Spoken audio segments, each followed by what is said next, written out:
আসসালামু আলাইকুম। আমার নাম মেহেরুন সুলতানা। আমি চাঁদপুর সরকারি কলেজের অনার্স প্রথম বর্ষের শিক্ষার্থী। মাননীয় প্রধানমন্ত্রী, আপনি চাঁদপুরে আসে আমরা অত্যন্ত আনন্দিত এবং গর্বিত। ইলিশের বাড়ি চাঁদপুরে আপনাকে স্বাগতম। আমি বিগত 3 বছর ধরে চাঁদপুর সরকারি কলেজে পড়াশোনা করছি, কিন্তু বহু বছর ধরে চাঁদপুর সরকারি কলেজে অবকাঠামোগত কোনো উন্নয়ন দেখছি না। আমরা বর্তমানে চাঁদপুর সরকারি কলেজে প্রায় 17,000 শিক্ষার্থী আছি, কিন্তু সে তুলনায় জায়গা অনেক কম।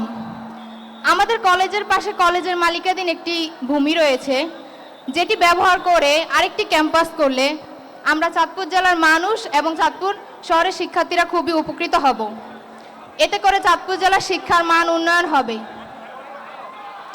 মাননীয় প্রধানমন্ত্রী, আমরা আপনার কাছে আশাবাদী যে আপনি মঞ্চে থাকা অবস্থায় কলেজের ওই ভূমি ব্যবহার করে আরেকটি ক্যাম্পাস করার ঘোষণা দিয়ে যাবেন।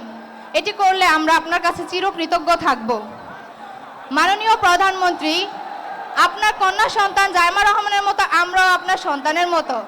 জাইমা রহমান যদি আপনার কাছে কোনো আবদার করতো, আপনি কি সেটি ফেলতে পারতেন? তাহলে আপনি আমাদের এই আবদার কিভাবে ফেলে দিবেন? আমাদের আবদার কি আপনি পূরণ করবেন না? করবেন না?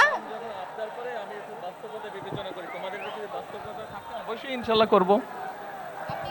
আমাদের ছাত্রী নামটা মেহরুন্নেসা, মেহরুন সুলতানা ওর কলেজের ব্যাপারে একটি কথা বলেছে। ও আমাকে বলেছে আমার সন্তানের মতো নয়, এবং আমার সন্তান যদি কোনো আবদার করতো আমি রাখতাম কিনা।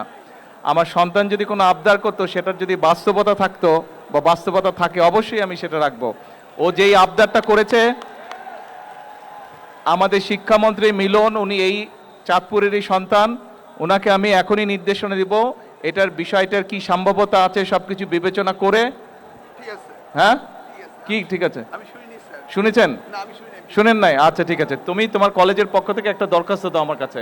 ওখানে যাও, গিয়ে প্রিন্সিপাল স্যারের সাথে কথা বলে একটা দরখাস্ত দাও, তারপরে আমি দেখছি। সরকার থেকে কিছু আইন কানুন আছে, কাজেই আমরা চেষ্টা করব সম্ভাব্যতা যাচাই করে বাস্তবায়ন করতে। ঠিক আছে?